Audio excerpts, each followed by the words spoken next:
Hi, my name is Ken Katara, and I'm here at Sandler Hudson Gallery in Atlanta, Georgia.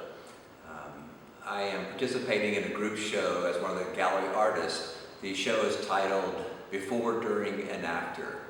And if you get a chance, please come by. It will be up until November 28th.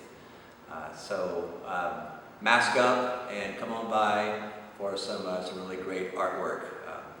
I'm sitting in front of one of my pieces in the show, but there are some other fantastic artists that are part of this.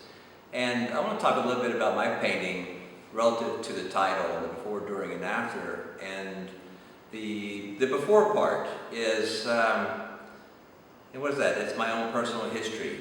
Growing up in South Louisiana during the 60s and the 70s, and a lot of the elements within this painting embody that. I was really interested in the flora, the fauna, the environment of South Louisiana.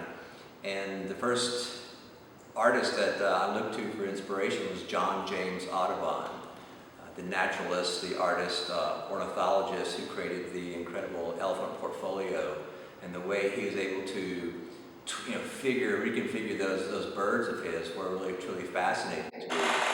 And it led me into, once again, always looking at nature and also wanting to be that creative spirit.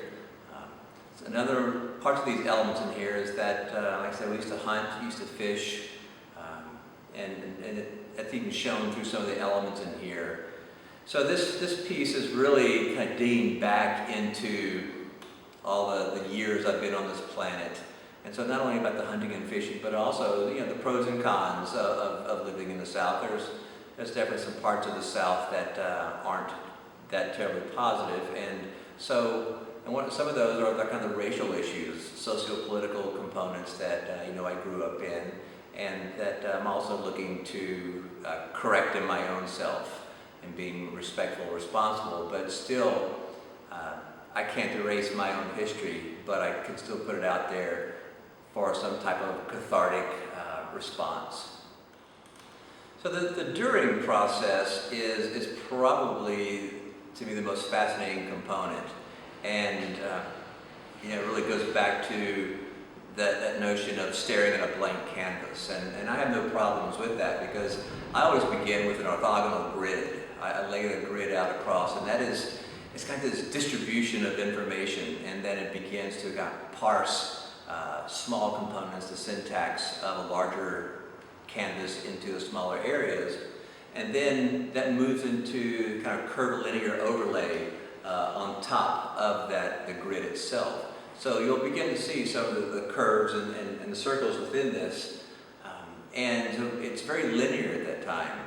And so started doing a lot of media, whether it's pencil color, ink, oil and chalk pastel, begin drawing, and that begins to create the underpinning of what's going to happen. I will say at this point, this painting right here was about 7 years in the making, and that it would kind of come out from the bin, and I'd work on it for a while and put it back, and depending on what was speaking to me at the time. And so then looking at how then adding acrylic medium, acrylic paint, looking at varnishes and so on, which began to alter the plane and the surface, and that's when I began to truly react to that. Especially what you see here is that notion of almost automatism, of not even thinking about what I'm doing, just reacting to what is on the surface. And oftentimes, whether it's a glazing or veil or wash with some drips that begin to look as if I'm cloud watching, and that those shapes, I'm finding recognizable shapes in random patterns.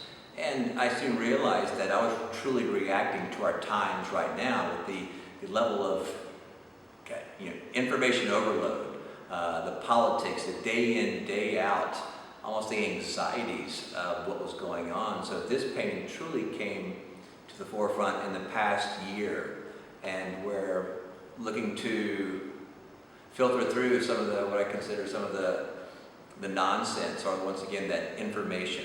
What is true, what isn't true, what is fact, what is fiction, and what is fake. We've been hearing a lot of that. And so these paintings right here have become something of a therapy, so to speak.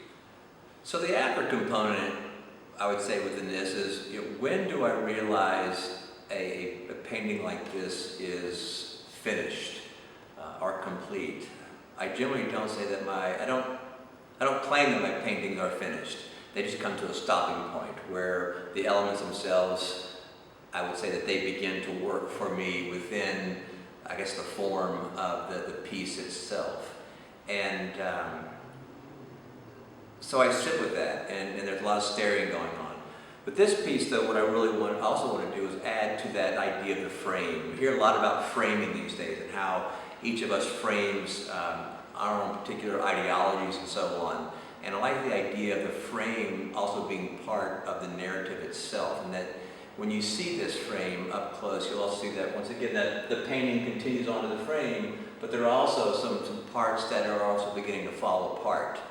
That there are etchings and pieces as if this frame is part and parcel maybe of our own philosophy. We think of our own belief system being so sturdy and black or white, as in binary 0, 1, but maybe something happens and we realize that isn't the case, that there are other perspectives in which it can be seen. So I like that idea of that frame being part of the painting and then it continuing on and not just acting as a window itself.